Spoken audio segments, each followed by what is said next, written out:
네, 오늘부터는 백장어록으로 법회를 하겠습니다. 백장어록은 백장회선사 마조 문화에서 공부한 이 마조 스님의 제자다 뭐 이렇게 얘기할 수 있죠. 백장회선사의 가르침입니다.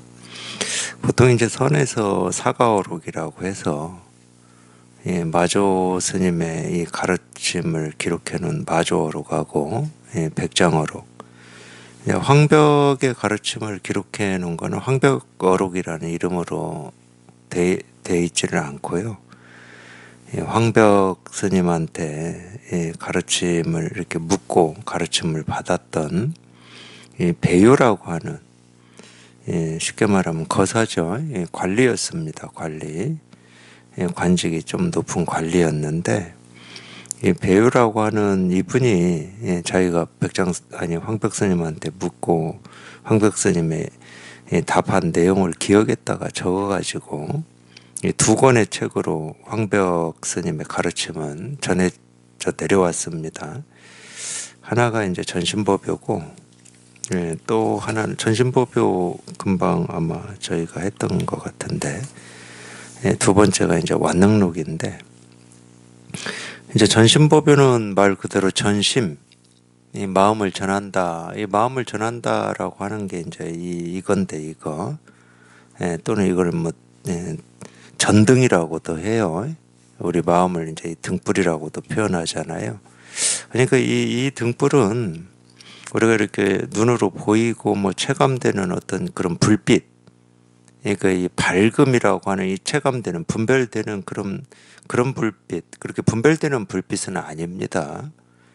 참, 그러니까 우리가 말로 하면은 이거를 말로 표현을 못하는 건데, 분명히 눈에 보이는 것은 이 사물이죠. 뭐 시계나 컵이나, 또는 이렇게 밝을 때는 이렇게 밝게 보이고 어두울 때는 뭐 어둡게 보이고 희미하게 보이고 안 보이고 그런단 말이에요.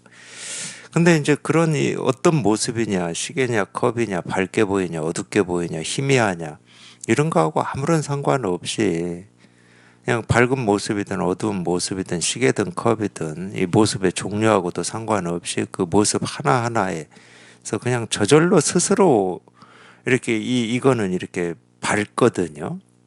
이게 이제 우리가 마음의 등불이라고도 하고 빛이라고도 표현하는 게 이겁니다. 분별되는 빛이 아니에요. 어두운 어떤 깜깜한 상태에서 이 마음의 등불을 비치면은 뭐 길이 이렇게 밝게 드러나는 뭐 이런 게 아닙니다. 그러니까 이 전심이라고 할 때 이 마음이라고 하는 걸 이렇게 말로 표현할 수 없고 가르쳐 드릴 수가 없어요. 근데 자기 스스로 다 가지고 있는 거기 때문에 굳이 전심이다 그러면 이미 등불은 이렇게 다 밝혀져 있는데, 자기가 어떤 참 희한한 생각에 속아가지고, 속아도 그냥 한두 번 속는 게 아니라 평생 속은 겁니다. 그 희한한 생각에 속아가지고 이 밝은 이 마음이라고 하는 이거는 못 보고 못 듣고 경험을 못 하고 그냥 엉뚱한 것만 보고 있는 거예요. 엉뚱한 것만.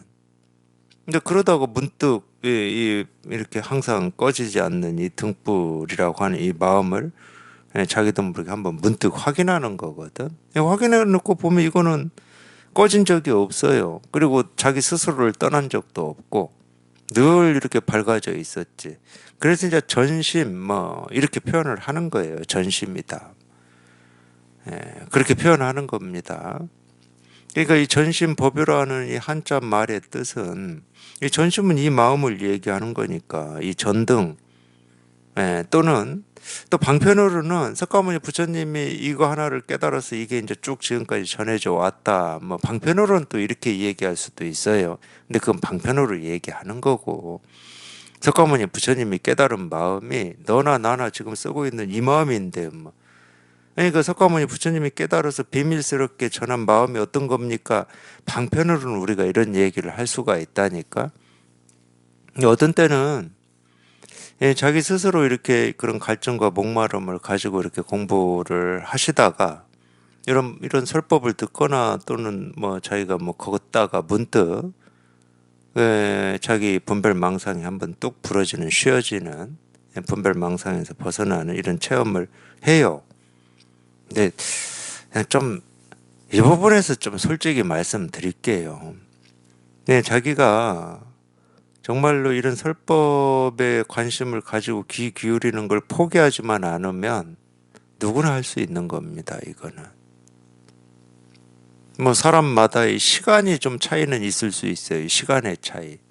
근데 자기가 포기만 안 한다. 그럼 누구나 할 수 있는 일이에요. 이거는 분명한 겁니다. 그러니까 이 설법을 듣다가 대부분은 이제 설법 듣다가 체험하는 경우가 많아요. 그러니까 뭐 정진법회라든지 이런 정기법회에서 이렇게 설법 듣다가 또는 혼자 뭐 집에서 걸으면서 설법 듣다가 체험하는 경우가 많죠. 아무래도 이제 이 설법은 분별되지 않는 이 하나를 우리가 진짜로 궁금해하는 거를 계속 알아들을 수는 없지만 계속 가르쳐 드리거든. 이겁니다, 이겁니다 하고 계속 가르쳐 드리기 때문에 이 가능성이 많아요. 그래서 이제 어나도노라는 말이 나온 겁니다. 그 많은 이 선사들이나 이 깨달은 사람들이 이 스승의 가르침, 이 설법을 듣다가 깨닫는 경우가 대부분이었거든요. 물론 이제 그렇다고 그럼 설법 아닌 데서는 못 깨닫냐? 깨닫습니다. 충분히 깨달을 수 있어요.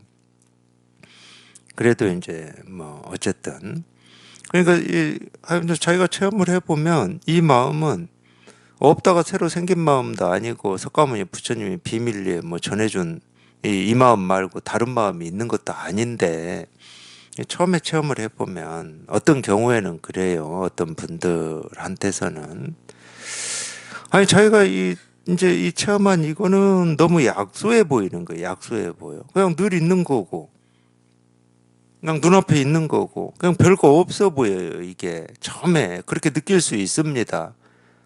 그렇게 느끼는 이유는 뭐 간단하잖아요. 제가 이 마음 공부를 통해서 어떤 이 견성, 이 깨달음의 체험, 이 불가사의한 체험을 해야 되겠다 할 때 이 깨달음의 체험이라든지 견성이라고 하는 이 그림이, 이 생각이 쉽게 말해서 높았던 겁니다. 대단한 어떤 것이 있을 거라고 그런 환상을 가지신 거예요. 근데 그런 환상을 가지고 있다가 그냥 한번 이렇게 딱 통해 보니까 그냥 이렇게 눈앞에 있어, 눈앞에. 무슨 환상을 가질 게 없는 거야, 이거는. 그러면 이제 거기에서 어떤 이 격차라고 하는 게 심리적으로 느껴지는 거잖아요. 아니, 이거 말고 석가모니 부처님이 깨달아서 지금까지 비밀리에 전한 어떤 이 깨달은 마음이라고 하는 이게 뭐가 따로 있을 거야라고 하는 그런 틈이 생겨요. 이제 대표적으로 이제 이런 게 나오는 게 육조단경에 보면은 이 해능이 오조 스님으로부터 이제 이 육조임을 인가받고 바로하고 이 가사를 가지고 대유령을 넘어서 영남 지방으로 그 대유령이라고 하는 그 고개가 영남 그 고개를 넘으면 영남인 겁니다. 그 대유령 고개 남쪽이다 이 말이에요. 근데 해능은 원래 이 대유령 남쪽 지방 출신이에요. 소주라고 하는 뭐 거기인데 그러니까 이제 몸을 피해서 그 대유령을 넘어서 이제 남쪽으로 이제 몸을 피해 갔는데 대유령에서 오조 문화의 해명이라고 하는 스님한테 따라잡히죠. 근데 다행히 그 해명이라고 하는 이 스님이 그때는 이제 해명은 스님이고 출가한 비구고 해명은 스님이 아닙니다. 방앗간에서 방아만 8달 찌다가 머리도 못 깎아보고 이제 몸을 피하는 상황이니까. 근데 이 해명이라고 하는 이 스님한테 잡힙니다. 근데 참 다행스럽게도 역사가 되려면 이런 다행이 일어나더라고. 이 해명이라고 하는 스님이 그 뭐 육조 이 조사라고 이제 뭐 인정받을 수 있는 이 바로 가사 이런 데 관심 있는 분이 아니었고, 지금으로 치면 뭐 그런 거예요. 이 조사라고 하는 거는 이 카톨릭으로 보면 교황하고 똑같은 겁니다. 예, 모든 권위가 거기에 있어요. 이 조사라고 하는 이 칭호에 있어. 어떤 티베트 불교로 치면 달라이라마죠. 달라이라마의 권위가 있는 겁니다. 그래서 이제 그런 걸 징표로 뭐 그렇게 전해주고 전해받고 이랬던 것 같은데 거기에는 관심이 없어. 그게 천만다행이죠. 그런데 관심이 있는 게 아니고 오로지 이 마음 하나 깨닫는 데 관심이 있었던 거예요. 그래서 출가한 스님도 아니고 나이도 어렸을 겁니다. 아마 해능이 해명이라고 하는 이 스님보다 너희 바로 가사를 구하러 온 게 아니라 법을 구하러 왔습니다. 가르쳐 주십시오. 그러거든요. 그래서 이 가르쳐 달라는 이 어떤 요청을 받고 해능이 말하잖아요. 불사선 불사 선도 생각하지 않고 악도 생각하지 않을 때 너의 본래 면목이 무엇이냐. 이 질문에 깨달아 버려요. 해명이. 근데 이 질문에 깨닫고 나서 보니까 뭐 거기에서 뭐 해명의 말은 안 나와. 뭐 시시하다 아무것도 아니다 눈앞에 있다 이런 말은 안 나오는데 그 뒤에 질문을 해요. 해능한테. 아니 지금 이거 말고 석가모니 부처님 이래로 대대로 비밀스럽게 전해 내려온 다른 건 없습니까? 이렇게 비밀스럽게 내려온 어떤 이 마음이라고 하는 건 없는 겁니까? 이 질문을 하거든. 근데 충분히 그럴 수가 있다니까. 뭔가 대단한 무슨 깨달음이라고 하는 이런 게 있을 거라고 그런 환상을 가지고 있었기 때문에 자기가 이걸 딱 실감해 놓고 보면 이렇게 손가락 하나 드는 거고 책상 하나 두드리는 거고 뭐 이 컵 두드리고 눈 한 번 깜박이고 뭐 숨을 들이쉬고 내쉬고 여기에서 전부 확인이 되고 실감이 되고 그러니까 늘 있었던 일이야. 눈을 깜박일 때도 있고 깜박이지 않을 때도 있는 일이거든. 그러니까 이건 뭐 따로 찾아야 될 것도 없고 대단하다고 할 것도 없고 무슨 의미 있다고 할 수도 없고 가치 있다고 할 수도 없고. 근데 보면은 부처님 불당에 안치해 놓은 거 보면은 막 금박 얼마나 소중하고 가치 있고 의미 있으면 금박을 씌우겠습니까? 근데 그런 뭔가 있을 거라고 생각을 했던 거지.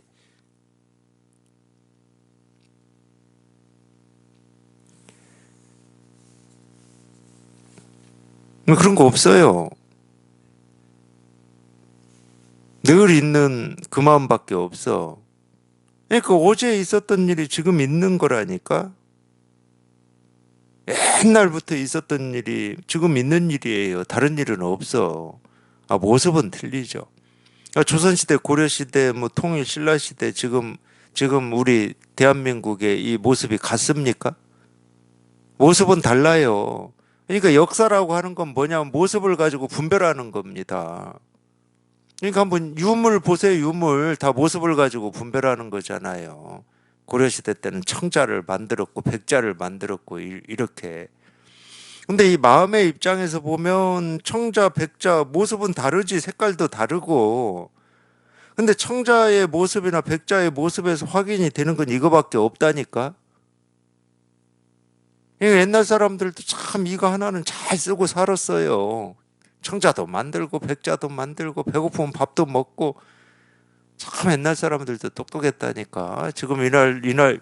지금의 날 사람들도 다 똑똑해요. 어쩌면 이렇게 더우면 옷 벗을 줄도 알고 추우면 옷 입을 줄도 아는지 참 똑똑해. 지혜로워.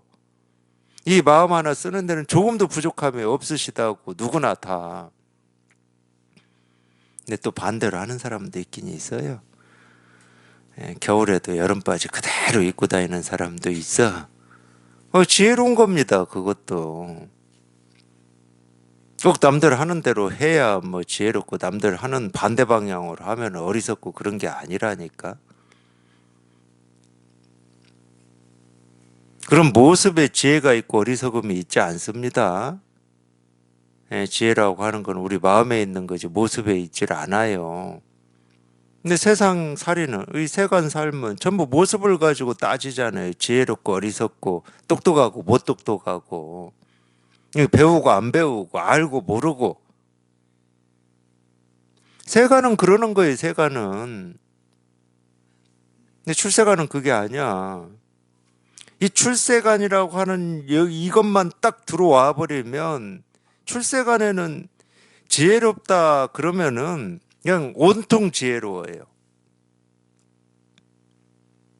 어리석음이 없어. 이 출세관에는. 야, 부처다 그러면 다 부처지.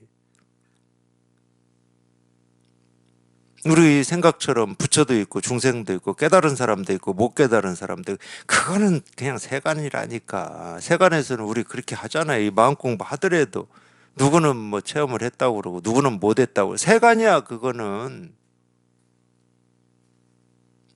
출세간에는 그런 게 없다니까. 그러니까 이 출세관이라고 하는 우리가 이 출세관을 또 뭐라고 합니까? 전 시간에 나온 법신이라고 그러잖아요. 법신. 여기는 텅 비어가지고 뭐라고 할 게 아무것도 없어. 그냥 깨끗해. 그러니까 청정, 이 정은 고요하다는 말이거든. 이 청은 깨끗하다는 말이고. 그냥 깨끗하고 고요해. 근데 또 깨끗하다 그러면 또 그림 그려요. 우리 청소해봐서. 방 안에 막 뭐 그냥 막 어질러져 있어. 그걸 그냥 깨끗이 청소했더니 이제 깨끗해. 그렇게 그려지는 그거를 깨끗함이라고 하질 않아요. 그러니까 깨끗함에는 깨끗함도 없다니까. 이 깨달음에 깨달음이 없듯이 진짜 부처는 부처가 없습니다. 진짜 깨달은 사람한테는 깨달음이 없어요. 그게 진짜 깨달음인 거예요. 그러니까 깨끗하다라고 할 어떤 게 없기 때문에 이 깨끗함에는 절대 더러움이 붙을 수가 없어. 근데 어떤 깨끗하다라고 하는 어떤 상태나 사물이 있게 되면 더러움이 붙을 수가 있죠. 어질러질 수가 있다고. 고요함도 마찬가지예요. 말을 막 해서 시끄럽고 말을 다 안 해서 그냥 고요, 그 고요는 언제든지 흐트러질 수 있는 고요입니다. 그래서 우리가 이 출세관에서 얘기하는 깨끗함과 고요라고 하는 말은 그런 거를 얘기하는 게 아니에요. 고요하고 시끄럽고라고 하는 건 분별해서 하는 모습을 쫓아서 소리를 쫓아서 하는 말이고 깨끗하고 더럽고도 모습을 쫓아서 하는 말이잖아요. 그런 그 모습과 소리를 벗어나 있는 겁니다. 우리가 이 출세관에서 깨끗하고 텅 비어 있다라고 얘기할 때는 그러니까 이 텅 비면은 텅 빔도 없어요. 이 고요함에는 고요함이 없어. 물론 당연히 시끄러움도 없지.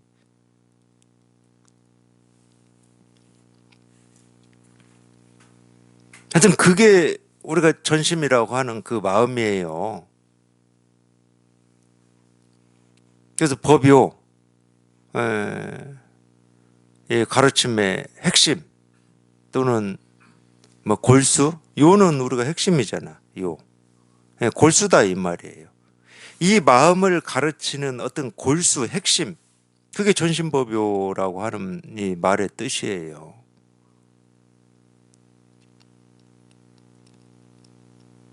그다음에 두 번째로 이제 완능록인데 그건 완능이라고 하는 지역에 그러니까 이 배우라고 하는 이 사람이 이 황벽 스님을 어떤 면에서는 이 배우라고 하는 사람이 황벽 스님을 만날 때 좀 잘난 체하다가 만났거든.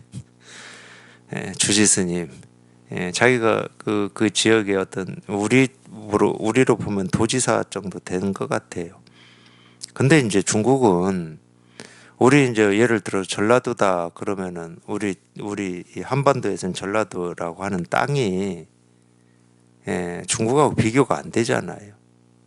중국은 뭐 예를 들어서 지금은 이제 거기는 성이라는 이름을 써요. 우리는 도라는 이름을 쓰고. 그러니까 어느 지역 무슨 성이다 그러면 이 면적이 우리 한반도만 하다니까. 그러니까 이게 스케일이 좀 다른 겁니다. 그러니까 그 정도의 이 어떤 지역의 어떤 관찰사 또는 도지사로 왔기 때문에 이 절을 국가재산이니까 뭐 시찰을 갔겠죠.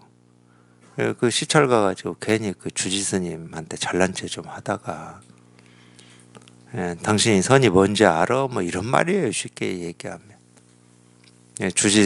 역대 주지 스님들 초상화 걸려 있는 거 보고 모습은 다 있는데 어디 갔습니까? 이렇게 물었거든 주지 스님한테. 모습은 이렇게 다 있는데 도대체 어디 갔습니까? 저 힘들었어요. 저 공부할 때. 제 스승님이 전신법요 하실 때 이 얘기부터 해주셨거든. 근데 묘하게 그 말이 저는 좀 힘들더라고. 그러니까 뭔가 알아야 될 것 같은 이런 느낌이 있었어요. 그렇지, 이렇게 모습은 다 있는데.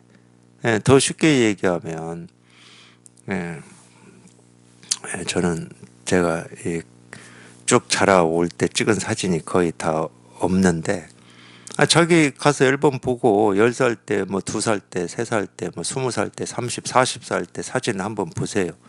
모습은 이렇게 생생하게 있는데 얘 어디 갔어? 여기 있다 하기에는 이때하고 너무 다르고 다르잖아. 2살 먹을 때 이 모습하고 지금 이거하고 같을 수가 없잖아.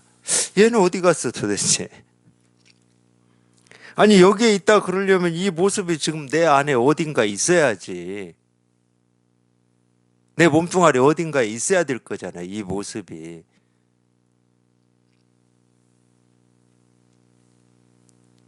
근데 없어. 그러니까 에, 의문이라고 해야죠. 저는 그 말 들을 때 굉장히 의문이 컸어요.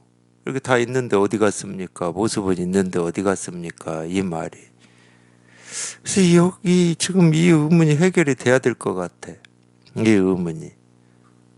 도대체 그거에 대해서 자신 있게 뭔가 이렇게 답을 해야 될 것 같아.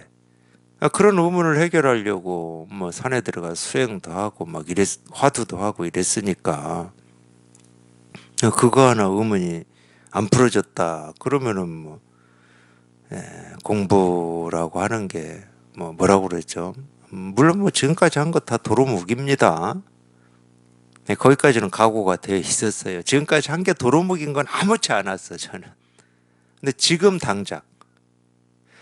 당장 이 의문이 해결이 안 되는 이게 문제였던 거지.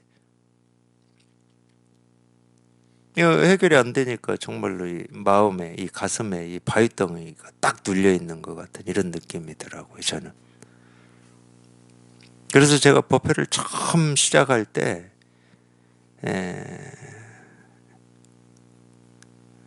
교재를 지금 이렇게 2시간 하니까, 1시간, 1시간씩 하니까 2개 선택할 수 있잖아요. 그래서 제가 어찌됐든 이 선이라고 하는 이 공부를 제 스승님을 통해서 하게 됐고, 이 선이라고 하는 이 공부에서 비로소 그 오랜 이 수건이 해결이 됐으니까, 이 선의 가르침의 시작, 저는 육조 해능 스님으로 보거든요. 육조단경의 가르침을 보면은 이 선의 가르침이 그때부터 시작이 된 걸로 보여요. 그래서 처음 제가 법회할 때 육조단경을 시작했어요. 그리고 전신법회였습니다. 그만큼 누구야, 이 배우라고 하는 사람의 이 질문이 저한테 울림이 컸어요. 해결이 안 돼서 컸던 겁니다. 이렇게 다 있는데 어디 갔습니까? 이러는데 뭐 그 앞에서 제가 지금까지 뭐 수행을 하고 뭐 공부를 하고 또는 세간에서 배우고 익히고 경험을 하고 뭐 잘난 체 하고 똑똑한 척 하고 이 모든 걸 동원을 해도 한마디를 할 수가 없는데 뭐. 이렇게 다 있는데 어디 갔습니까? 이러는데 한마디도 못해 한마디도.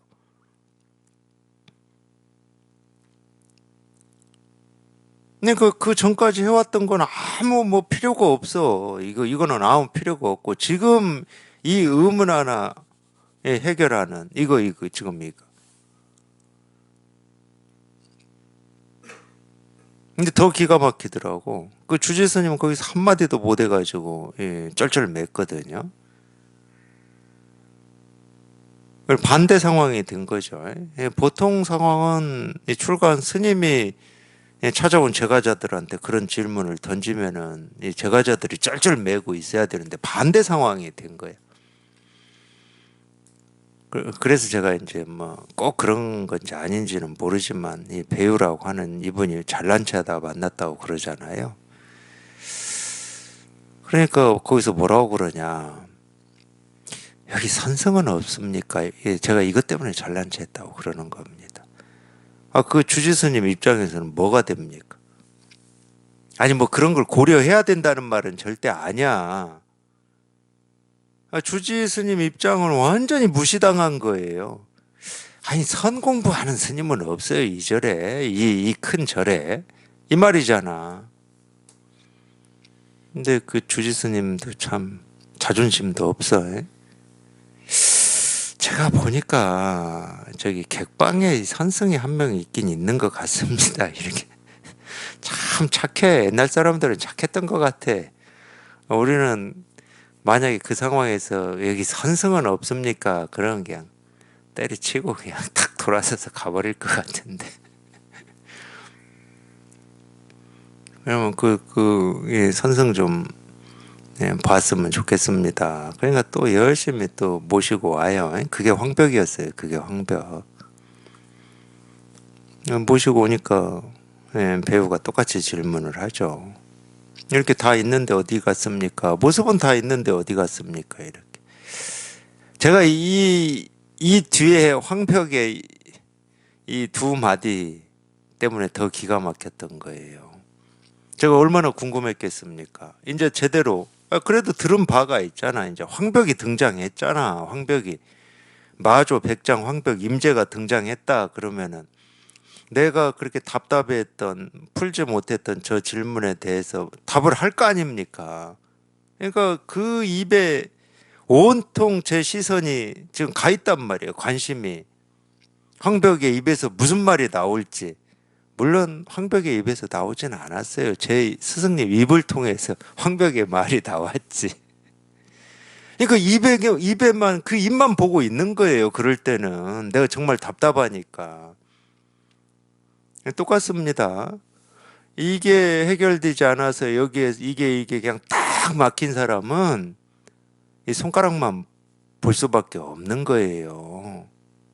이 손가락만 보인다니까.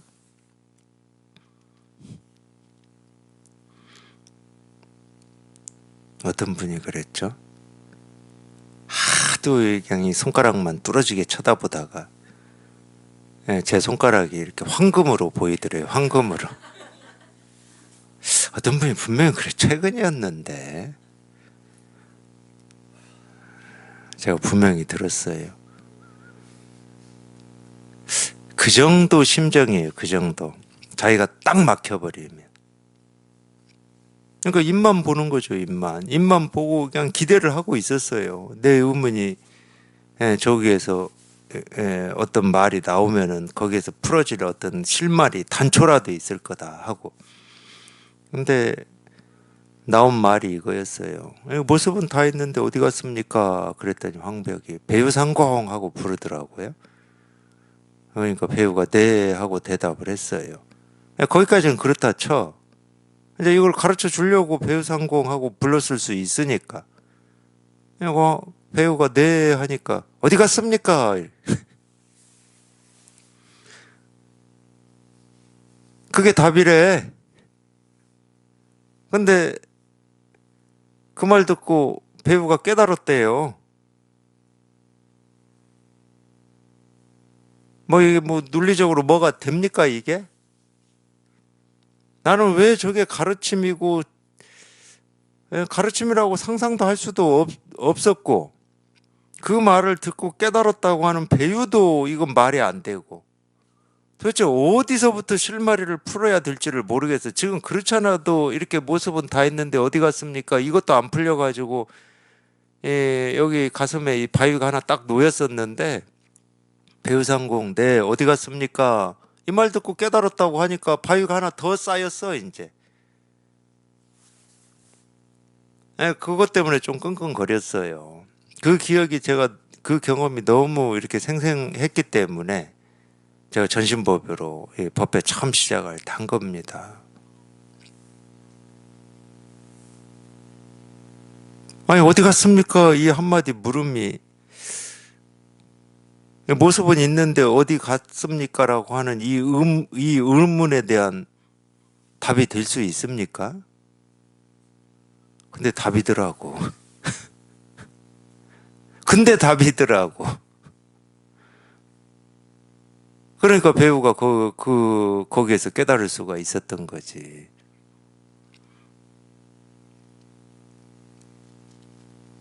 그래서 이 사가어록이라고 하면, 마조 어록, 백장어록, 황벽의 가르침인 이 전신법의 완능록, 그거는 그냥 하나로 봅니다. 황벽의 어록이니까. 네 번째가 임재어록이에요. 임재어록. 선에서 얘기하는 이 사가어록이다. 그러면은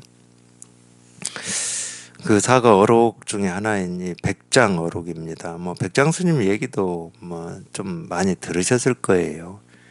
이제 물론 이제 이 백장이라고 하는 것은 산 이름입니다. 백장산이라고 하는 산 이름인데 이 산 이름만 봐도 우리가 좀 이렇게 모습이 그려지긴 그려져요. 이 백장이라고 하는 것은 일백백자에다가 우리가 이 장이라고 하는 건 한 장, 두 장 할 때 이 장수가 아니고 길이 단위 있잖아요. 길이 한 자 이런 길이 단위입니다. 그걸 한 자를 장이라고도 하니까 한자가 아닌가? 한자의 10배인가? 그것까지는 잘 모르겠네요. 이 촌척 자거든요. 이 촌은 3cm고 1촌이 3cm죠. 이 척하고 자하고 똑같은가? 이 자가 30cm 정도 되나요? 그러면 오척 장신 할 때 그러면 장은 뭐야? 오척 그럼 한 150cm니까 30cm겠구나. 척하고 자하고 비슷한가 보네요. 하여튼 100장이나 되는 이 바위가 있었나 봅니다. 우리 꼭 북한산하고 좀 비슷한 것 같아요. 저는 그 이미지가 그려지더라고요. 북한산 보면은 이 꼭대기에 그냥 그 바위 있잖아요. 그 이제 100장이나 되는 바위가 있는 산이다. 그렇다고 합니다. 그래서 그 백장산이라고 하는 산에서 이 법을 펼치셨기 때문에 이 백장회라고 하는 이 선사입니다. 제1부 행록, 이 행록이라고 하는 거는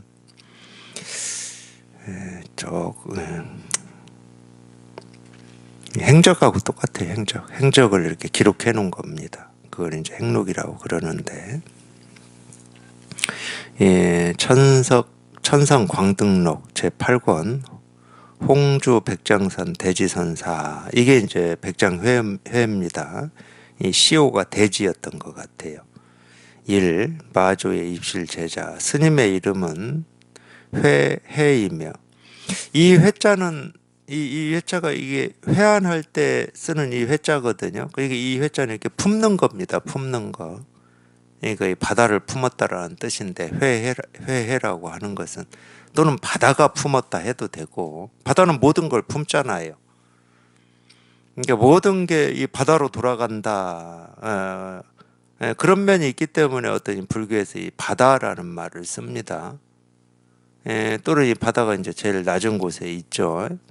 모든 것이 바다로 다 돌아오는 거니까 이 바다라는 게 이제 우리 본성을 불교에서는 뭐 상징적으로 그렇게 쓴다라고 해야 되나요?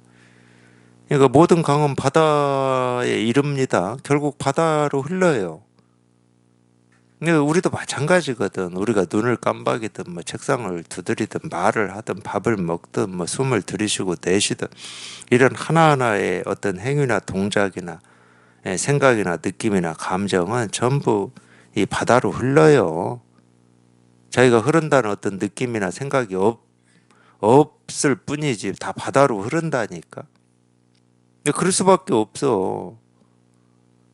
우리가 이 숨을 들이쉬고 내쉬고 눈을 깜박이고 배고파서 밥 먹고 뭐 이 생각 저 생각 이 느낌 저 감정이라고 하는 것은 바다로 보면은 물결이거든. 물결. 전부 그게 물결들이에요. 그 물결들이 당연히 이 바다라고 하는 물의 움직임이지. 그러니까 모든 물결은 물로 귀결이 된다. 이 말하고 있는 거하고 똑같은 거예요. 말할 필요도 없는 말이지 사실은. 모든 물결이 물로 귀결된다는 그런 말을 해야 되고 그런 걸 가르쳐 줘야 됩니까? 그냥 누구든지 그냥 보기만 하면은 그런 말을 안 해도 당연한 일이잖아. 똑같은 거라니까. 우리 깨달은 마음이라고 하는 것도 똑같은 거예요. 이거를 그냥 우리가 보고 듣고 느끼고 경험하는 하나하나가 전부 이 일입니다 하고 이걸 이렇게 말로 해야 되는 거겠습니까? 그럴 필요가 없는 일이야. 자기가 그런 생각이 있든 알미 있든 없든 상관없이 이 바다에 이 물이 항상 이 일렁일렁 이 물결로 이렇게 드러나듯이 우리 삶이 그런 거라니까. 우리 마음이라고 하는 건 우리 삶의 모습으로 드러나요. 그러니까 말할 필요가 없는 거야, 이거는. 근데 하도 허망한 생각을 집착해가지고 이거를 따로 찾고 구하고 얻고 몸부림치고 애를 쓰니까 참 그런 측면으로 보면 이 석가모니 부처님의 자비심 이게 큰 거죠. 말할 필요도 없고 너무 당연한 건데 참 이 말할 필요 없는 거를 혹시나 이렇게라도 이 얘기를 하면 너무 당연하지만 이렇게라도 이 얘기하면은 분별망상만 하다가 또 혹시나 몰록하고 자기 분수를 한번 깨달아 보지 않을까 이런 마음 때문에 하는 겁니다. 제가 떠들어서 뭐 누구나 다 깨달을 수 있다 그러면 제가 뭐 백날 첫날 떠들죠. 근데 그런 심정은 없어요, 저한테도. 그래도 혹시나 만에 하나 그냥 이런 말 저런 말 하다 보면 이런 말 저런 말 그 한마디 듣고 자기도 모르게 자기 스스로가 자기 마음을 이렇게 한번 실감하는 이런 이 기적 같은 일이 일어날 수도 있겠다. 그리고 사실 일어나기도 하고 그래서 이제 뭐 한마디 두 마디 보태보는 거지 제가 어떻게 해드릴 수는 없어요.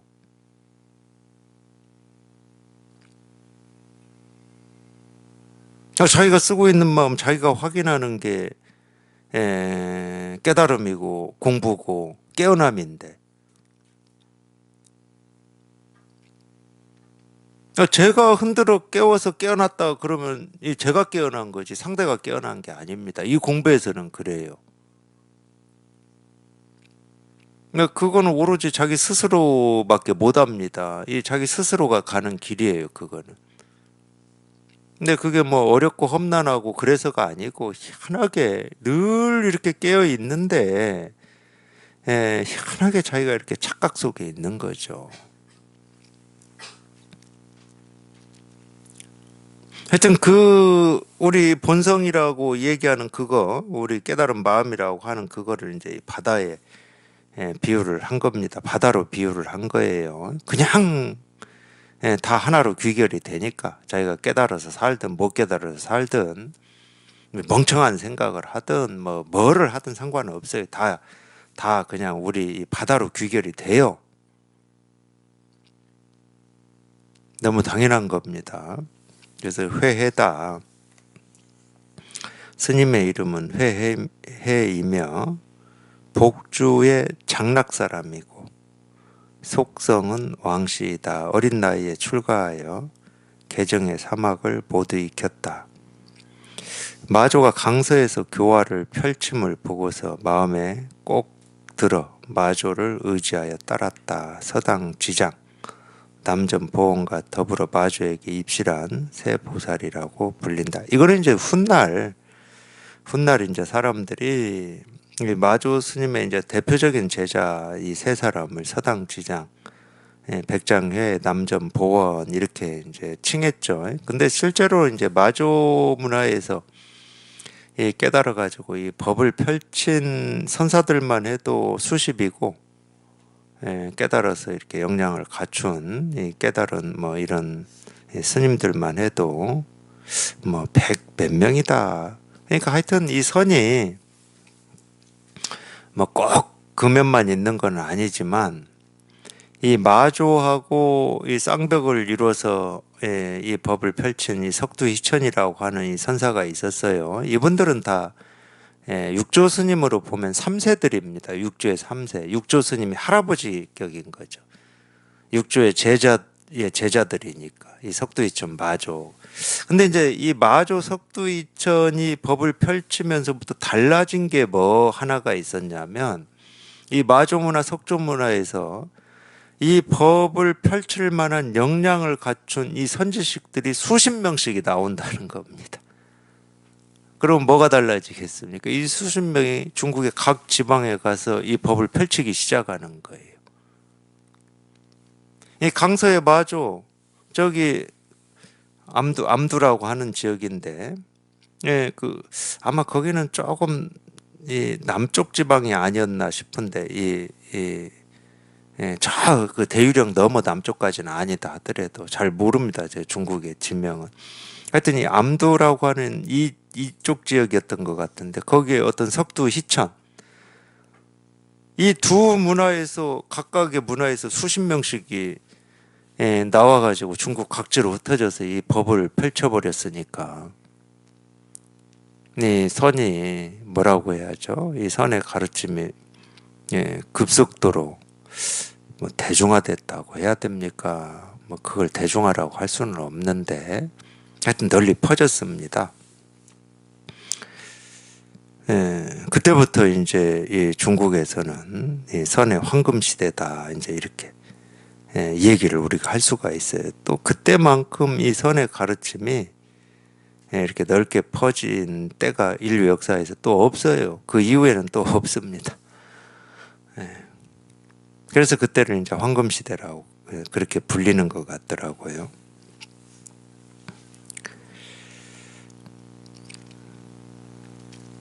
그래서 이 행적이 이렇게 간단합니다.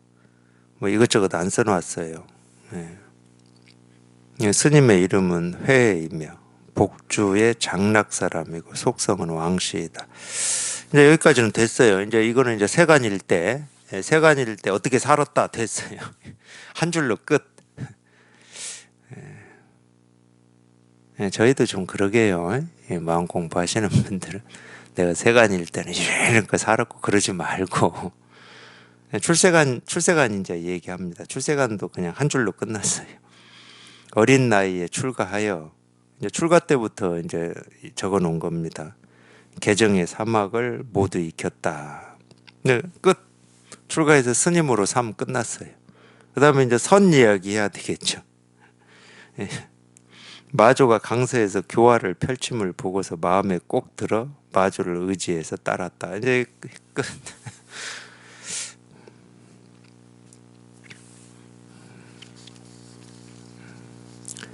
이렇게 공부했다 그거예요.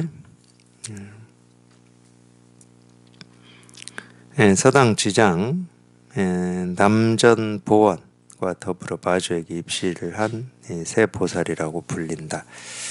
이 서당 지장이라고 하는 이 선사, 이제 이분은 이 서당 지장 문화에서 좀 이렇게 걸출한 선지식이 안 나온 건지, 나왔는데도 뭐 기록에 이렇게 들어가지 않았는지는 제가 모르지만, 이 보면은 이 서당 지장이라고 하는 이 선사도 어떤 기록만 보면은 굉장히 유명하신 분이거든요. 또 이분하고 우리나라라고 해야 되겠죠. 통일신라 시대 때인데, 이때가 그 우리로 치면 통일신라 시대 때입니다. 통일신라 시대 때 통일신라의 이 불교 중에 이 선종이 들어오거든요. 선종이 들어옵니다. 근데 선종이 어떻게 들어오냐? 이 불교를 공부하기 위해서 당나라 유학 가가지고 그 유학 가서 거기에서 선을 만나요. 근데 우리나라 이 선종이 들어온 이 첫 번째 사람이 누구냐면 이 도의라고 하는 선사입니다. 도의. 이게 이제 우리나라 선을 처음으로 가지고 와서 펼친 사람이에요. 도의선사라고. 그 다음에 우리가 또 이름을 좀 얘기하면 알 수 있는 사람이 누구냐면은 이 남원에 가면 실상사라고 있죠. 실상사. 이 실상사라고 하는 이 절이 구산선문이라고 해서 지리산 실상사거든요. 구산은 9개 산을 얘기합니다. 이 선종의 가르침을 펼친 이 절이 9개 산에 있었어요. 근데 이 실상사라고 하는 절이 이 선종사찰의 최초의 사찰입니다. 최초의 절이에요. 그걸 세운 사람이 홍척인가 그래요. 이 사람이 도의선사 후배입니다. 근데 당나라 가서 이 사람들이 어느 문화에서 이 선을 공부했냐? 서당. 여기 나오는 서당. 서당 지장 문화에 가서 공부를 했어요. 선을. 거기서 배웠어요. 근데 입국을 거기서 선을 공부해가지고 입국하기를 이 도의선사가 먼저 한 게 아니고 홍척이라는 사람이 먼저 했습니다. 후배인데 도의는 당나라에서 선 공부를 몇 년 했냐면 37년 했어요. 37년 공부하고 통일신라로 들어와서 이 가르침을 펼쳤거든. 거기 유학 갔을 때부터 입국할 때까지 걸린 시간이 37년이에요. 근데 희한하게도 이 도의라고 하는 이 선사가 이 선을 배워가지고 통일신라에 와서 이 선의 가르침을 얘기를 하니까 그 당시에 어떤 이 통일신라에서 출가한 스님들이 도의를 보고 뭐라고 그랬냐면 미친놈이라고 그랬어요. 미친놈.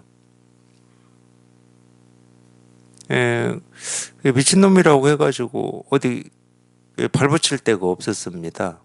그래서 이제 도의선사가 처음에 어떤 이런 가르침을 연 곳이 강원도 어디입니까? 거기 영월입니까? 양양입니까? 그냥 그것도 잘 이제 기억도 안 나네. 아니, 저는 제가 선을 공부를 하고 있었기 때문에 우리나라의 어떤 선 역사 뭐 또는 이런 거에 또 관심이 가더라고요. 그 오래 좀 된 일입니다. 그러니까 기억이 안 나. 거기가 무슨 산입니까? 가지산입니까? 무슨 산입니까? 강원도. 지금은 이제 절터만 남아 있어요. 거기에서 펼쳤어요. 그 다른 말로 하면 강원도 그쪽이기 때문에 오지. 선은 처음에 통일신라에 들어와서 다 오지에만 있었습니다. 지리산 오지죠. 강원도 오지죠. 저기 장흥 거기 보림사 있는 그 산 이름이 뭡니까? 장흥 그 오지잖아요. 지금 장흥 갈래도 엄청 오래 걸릴 겁니다. 지금도. 그때는 말할 것도 없죠. 저기 충청도 뭐 태안 뭐 있죠. 다 오지에만 있었어요. 이 구산이라고 하는 게. 그래서 도의선사는 거기에서 법을 펼쳐요. 그래도 참 희한해요. 그래도 또 어느 때나 정말로 이렇게 목이 마른 사람이 있는가 봅니다. 그 오지에서 이 법을 펼쳐도 또 찾아가서 배우고 하는 사람이 있는 거 보면은. 그래서 이제 우리나라 이 선종에 영향을 많이 미친 분이 서당 지장입니다. 아니, 자기는 미치고 싶어서가 아니고 그냥 선을 가르쳤을 뿐이야. 근데 통일신라에서 유학 온 스님들이 거기서 배운 거지.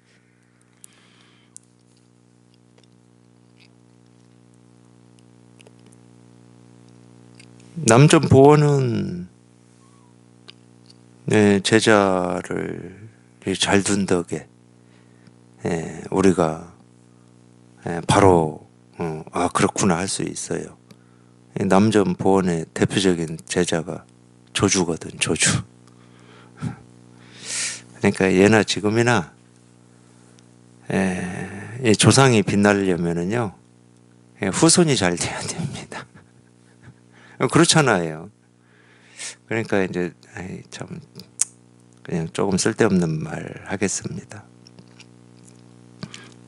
이제 뭐 지금은 이제 좀 그런 문화가 덜하지만 제가 이렇게 자랄 때, 학교 다닐 때, 30대까지도 그렇고 40대까지도 좀 그랬던 것 같은데, 도예지 나가서 어떤 뭐 돈이라든지 이런 걸로 조금 성공하잖아요. 그럼 그분들이 조금 이렇게 성공을 해서 기반을 잡았다. 그럼 제일 먼저 하는 게 뭔지 아세요? 조상 묘부터 합니다. 거기는 막 이제 돌 같은 걸로 이제 또 쌓고 막 하고 그거부터 해요. 그거부터 참 그러니까 그 말이 맞아. 후손을 잘 두면 조상은 빛나 이름이 알려져. 조조의 스승이니까 뭐 이름이 안 알려질 수가 없죠. 뭐 조조만 해도 뭐 지금 이날 이때까지 이렇게 알려진 선사인데, 근데 제가 이 남전의 이 가르침을 어떤 뭐 연등여요라든지 이런 데서 보면서 뭐 저만의 느낌이겠죠. 저만의 느낌인데 남전의 이 가르침을 보면서 제가 그렇게 느꼈습니다. 참 저런 스승이 있어서 저런 제자가 나왔구나. 그전에는 남전의 가르침을 못 봤거든요. 그 전에는 그냥 조조의 어떤 이 가르침, 뭐 뜰 앞에 잣나무다, 내려놓아라, 차나 한잔 해라, 뭐 이런 가르침을 우리가 접했잖아요. 그러면서 이 조조의 가르침이, 특히 이제 자기가 이 선을 공부해서 이걸 깨달아서 이게 익숙해져 보면 참 그런 가르침의 어떤 가치라고 하는 거를 절감을 해요. 어떻게 저렇게 가르칠 수가 있을까? 그러니까 자기가 아무리 이거를 체험해서 공부를 좀 했다 하더라도 저런 가르침을 보면은 꼭 우리 그런 거 있잖아요. 중학생이 저기 뭐 아인슈타인이 상대성 이론 설명하는 것처럼 보인다니까. 어떻게 저걸 저렇게 할 수 있을까? 뭐 이런 식으로. 자기도 이제 학교는 들어가서 과학도 배우고 중학교 정도 배워서 뭐 조금은 알아. 뭐 우리 얘기하는 뭐 에너지 불변의 법칙이라든지 뭐 이런 정도는 알아. 근데 뭐 아인슈타인 상대성 이론을 설명하는 거 보면 그냥 입이 쩍 벌어지는 것처럼 우리가 자기가 선을 공부해서 이걸 직접 체험하고 어느 정도, 그래도 어느 정도라도 공부해야 그런 게 조금이라도 보이는 겁니다. 초등학생이 아인슈타인이 상대성 이론 설명해봐야 입 안 벌어져요. 저게 뭔 말이지 이런다니까. 왜 저렇게 어려운 말만 하고 있지 이럴 겁니다. 이거 자기 스스로가 좀 그래도 어떤 그 정도 그만큼은 공부해야 저런 얘기를 할 때 놀래는 것도 실력이 있어야 놀래는 거예요. 근데 선어록을 보고 그냥 그런 게 없다 그러면 자기 수준이 안 되는 거야. 그거는 이건 100%예요. 100%. 선어록을 볼 눈이 없는 거야.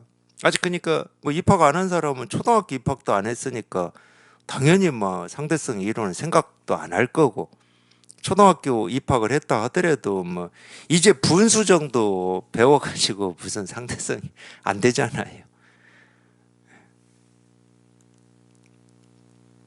이제 그런 때는 선어록 이런 게 자기 공부를 좀 이렇게 점검할 수 있는 그런 게 되죠. 그래서 뭐 전혀 감흥이 없다 그러면 그냥 내가 초등학생이구나 이러는 거고, 뭔가 이 선사들의 이 조주나 뭐 이런 선사들의 가르침이 정말로 머리끝에서 발끝까지 막 그거 있잖아요. 우리 어떤 감동이나 감격할 때 그걸 뭐라고 표현합니까? 막 소름 돋듯이 막 그냥 전율이 오는 거 있잖아요. 그래도 그 정도 온다 그러면 내가 중학생 정도는 이제 됐구나.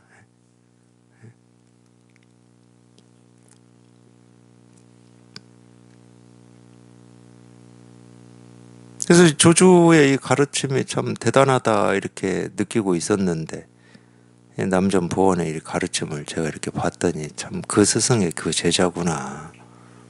남전 보원의 가르침이 그렇더라고.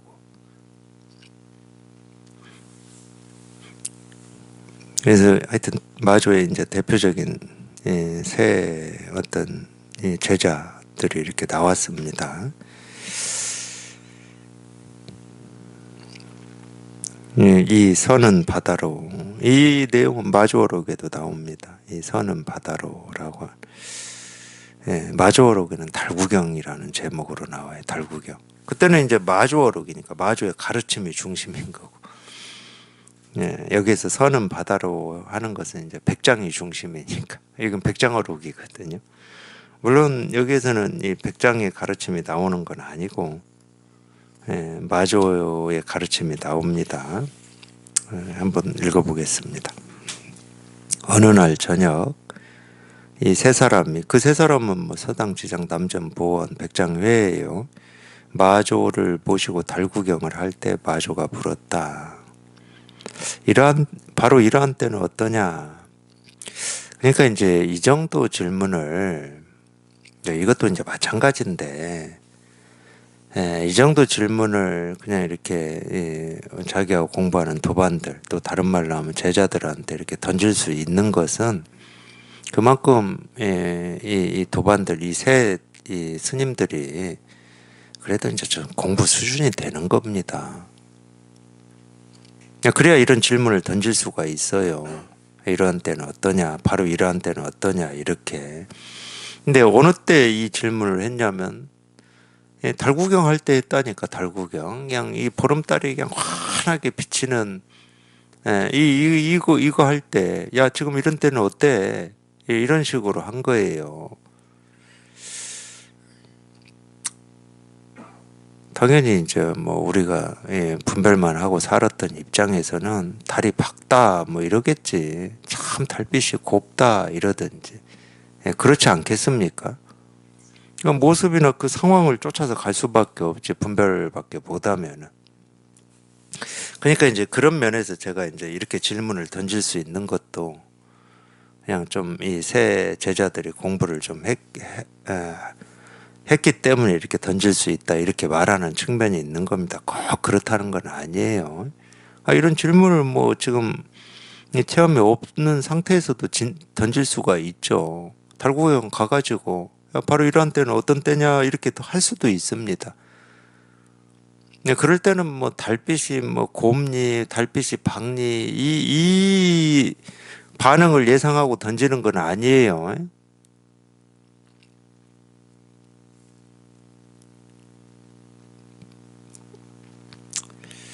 그 이제 모습을 쫓아서 어떤 느낌이나 감정을 쫓아서 이제 하는 얘기고, 그러니까 그런 건 다 분별이고, 이제 이러한 때 그럴 때는 이때를 얘기하는 겁니다. 이게 이렇게 분명하고 이게 익숙해져 있는 입장에서는 그냥 늘 이때밖에 없거든.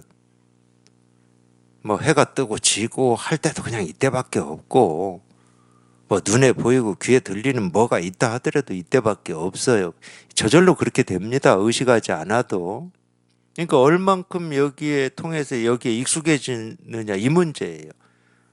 지금까지는 분별에만 익숙해져 있기 때문에 자기도 모르게 뭘 보고 듣고 뭐 경험을 하면은 그쪽으로만 보이는 거예요. 해가 떴네, 해가 졌네, 오리가 날아가네, 오리가 날아가서 없어져 버렸네, 달빛이 뭐 밝네, 거기에만 익숙해져 있는 거예요. 예를 들어서 어디에서 왔습니까? 그럼 우리가 지금까지 익숙해진 건 뭐예요? 내 집이 있는 뭐 인천에서 왔냐, 광주에서 왔냐, 수원에서 왔냐, 서울에서 왔냐, 여기에만 익숙해져 있잖아. 근데 여기에 통해서 이게 익숙해지면 어디에서 왔습니까? 이게 익숙해진 입장에서는 어디 하면 그냥 이거야, 이게 1번이야, 그냥 저절로 그렇게 되는 거예요. 저절로 얼만큼 여기에 익숙해지느냐에 따라서. 저절로 안 될 때는, 아직 저절로 안 됐다는 건 뭐야? 아직 내가 이 세속을 살면서 이 분별하던 이 습관이 남아 있다는 거잖아요. 그럴 때는 자꾸 이 생각이 개입을 하지. 나는 지금 공부하고 있는 입장이니까 이 분별을 쫓아가면 안 되는데, 어디에서 왔습니까?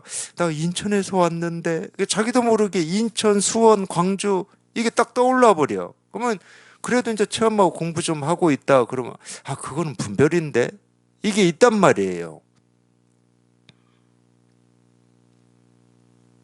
그러니까 이렇게 답하면 안 되지 하고 이렇게 챙기는 좀 애씀이 있어요. 물론 그것도 조작이지. 그건 자기가 아직 이걸 체험하기는 했지만 여기에 익숙함이 부족하다는 얘기예요. 근데 익숙해져 버리면 그냥 어디 뭐 하는 그냥 한마디 한마디가 그냥 저절로 이게 먼저야, 이게 먼저. 뭐 해봐요, 이게 이거밖에 없는데. 어떤 것이 아니고 이게 있어. 그렇게 됩니다.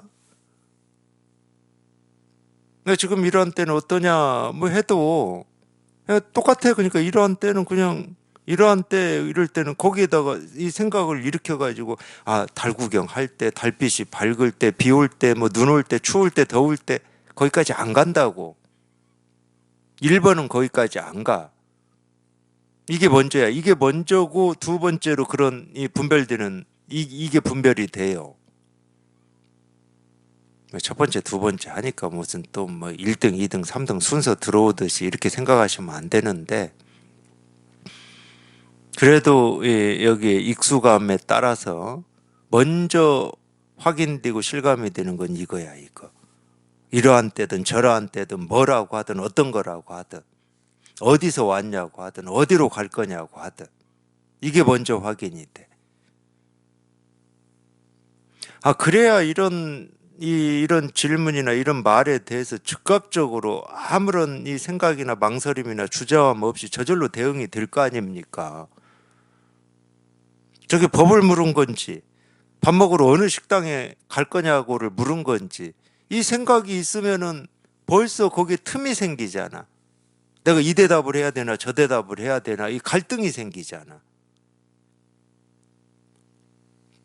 그러니까 뭔 그런 게 있다 그러면은 여기에 이렇게 통해서 지금 공부를 하고 있다 하더라도 아직 이 법에 익숙해지고 체화되는 이게 좀 부족하다는 얘기인 거예요.